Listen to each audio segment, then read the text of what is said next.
Today's topic is painting your pile of shame. Good evening, ladies and gentlemen, and welcome once again to Waypan. I'm Cal. And I'm Sunny. Today's topic is how to paint your pile of shame. So, how do we paint our pile of shame?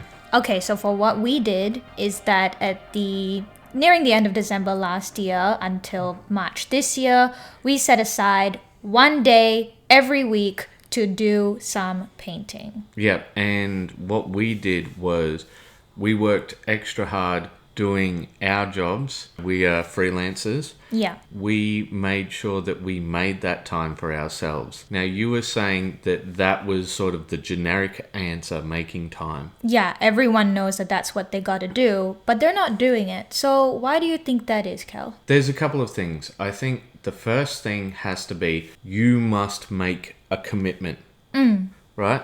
Because we said we started in December, right? Now, December is not the time to start things, is it? It's always make a New Year's resolution. Once the clock hits 12, then okay, now it's time to do things, and there's a hype and everything. Yeah. Maybe you go on for about a week, and then you don't really feel certain things are working out, and then you quit or you stop.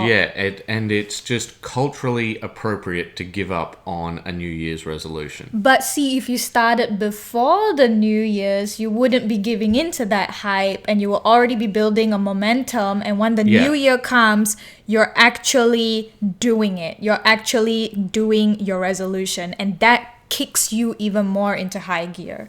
100%. So I wrote an article called Start Now, and the reason that I wrote this article is because that's what we were doing. And the other thing is so often I'd see this. People would always say something along the lines of, oh, I've just got to get through the holidays. I've got to do something like that. And the thing is, it's never enough. Because there's always going to be another excuse. Yes, there's always going to be another excuse. It's valid. It's probably a valid excuse, but there's always going to be things happening in the background. And see, that's why people call them excuses, right? Because when it comes down to it, that's what they are, right? And that's why we say you have to make time, right? It's just like you messaging your friends, talking to your mother, making sure dad's okay. Whatever it is, right? You make time for that, right? Yeah. Of course you do. But when it comes to this sort of stuff, you're like, okay, I'm going to put thousands of dollars into this hobby so that it can all be grey plastic in a corner, not even assembled, still on screws. And you're just like, why? Why would you do that? And this is one of the reasons why I thought we should do this. Because a lot of people come to these sorts of things, right? And they say, oh, do this, do that, do the other, right? And people look at them and they're like, why should I listen to you? What do you have to offer? And it's like, we painted 1,144 pieces of terrain for this kit. So I don't know, maybe we have something that we can provide to you. I'm saying this because we actually did this. We actually put in the effort and we actually got rid of that pile of shame.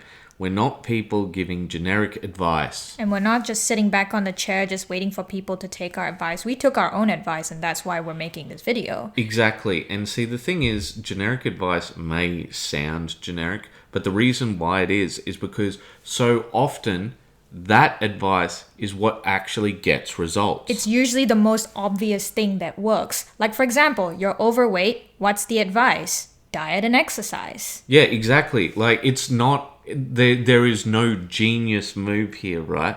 It's just do those things. Everything else is just breaking that down. Speaking of breaking it down, this is what we did. We took a look at that massive box, and what we said was, all right, we're not going to get all of this done in a weekend. We're going to make a plan. So we made a rough plan, right? So we took a look at the boxes themselves, and then we see what is appealing to us and what would be quickest to finish. We open the box, we take a look at the sprues, and then we're like, okay, this seems like something that we can finish within an afternoon. Let's do that for this Friday, like that. And then we complete a project every Friday and we feel good, and that keeps the momentum going, and you keep a routine and you finish your pile of shame. Yes. But that is not how we started out. No, it isn't. So as I said, we just started. And when we started with one of the biggest lots. Yeah, which is the city street tiles, which is about 180 tiles. Yes, it was 180 tiles, and our whole idea was we wanted to paint them to a higher level. We didn't just want to go, all right, brown for the brown, dry the brush. cobblestone, It's yeah. cobblestone, dry brush, wash, we're done. Yeah. Call it a day. That's not what we did. We even made like different variation in the colors to make it look like real cobblestone. Add some pigment powder to make it look like dirt, and then we put the grass, everything like that. Yes, exactly. So we really focused on making it at a higher level. Now, you might go, all right, well, that kind of kills the idea of actually dealing with your pile of shame. But no, it didn't, because that's what motivated us. Yeah, our motivation was regret. Now, hear me out. What I mean by this is we didn't want to take a look at our final piece once put together and regret that we could have done it better, made it look nicer, because we know our own standards, Yeah. right? We wanted good work, and that's what motivated us to put more effort into the final piece. Yeah, 100%. And the thing I would say is that that's what motivated us. What motivates you might be different, and we'll get into that into a second. But we got started, and then we got into the routine. We got into the routine of finishing a box once a week. Yeah, and once we started that, we started figuring out certain things could be done better, could have been done faster, and we come up with more efficient methods, and that keeps us moving forward. Exactly, Yeah. exactly. Once we actually got into it, that's when we started figuring things out. Because before, right, it's all theoretical. Yeah, it's all still in your head, but once it's out there in the open, you're like, okay, this has been done now. I know what works, what doesn't. Let's refine that. And sometimes the process of refinement motivates you because you're like, Yeah. I have the solution. 100%. And yeah, and solutions make people feel good as compared to uncertainty. Exactly. No, if you know that something's going to happen, right, even if it's terrible, you're like, all right, this is going to happen. I just have to prepare myself for it. Yeah, exactly. And people would prefer certainty to uncertainty every time, even if it's something bad. When it came to this, what we had is we go, all right, this Friday we are doing this. And then at the end of that project, we'd go, all right, what are we doing next Friday? Week. Yeah, next Friday. And we'd already start then. Yes. And I think this is how the routine came together. It's a bit like, I said that we were doing one box, but that wasn't exactly true. We were doing one set each week, right? Because, yeah, some boxes are really small. You finish them within a couple of hours and you're like, we could probably do a little bit more. Yeah, and then yeah. we end up finishing maybe a few boxes, and that. Well, yeah. usually what it would be is like, for example, there was Tudor Castle, which we ended up making Moroccan Castle, right?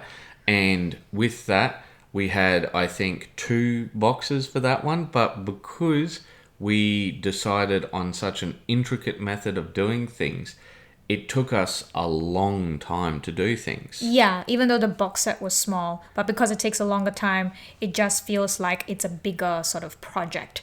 And that was fine. We left it at that. And then the next time we approached something else, we did something else. Exactly. So when it came to, for example, the Stone Castle, we did the moss effect, but for the most part, it was really simple what we did. I think when we were working on accessories, because they were much smaller and less complicated, we went through them pretty quickly and we did more accessories within that one day. Yeah. Rather than like the full building sets and stuff like that. Yeah, so what I would say is this. When it comes to doing these sorts of things, the longer you keep up your routine, the better off you will be. It is about building and keeping momentum. Momentum will keep you going through. Yes, something in motion will stay in motion. Yes. As an example, what we did was we washed the next lot of sprues on that Friday. Yeah, and then we would do the cutting and the shaving and all that sort of stuff throughout the week when we're doing sort of mindless activities like watching TV, or when we have like a little bit of a spare time while we're waiting for something to dry or something like that, Yeah, we would find time between things, right? For example, if I'm priming something up for a client, right, I might be also priming these up. Yeah, because it's like within the same sort of task. You know, you Exactly. might as well do this and you might as well do that as well. So let's go and let's break things down. All right. So first off, just start. You have to start. You got to start. And then, You got to break things down into manageable parts.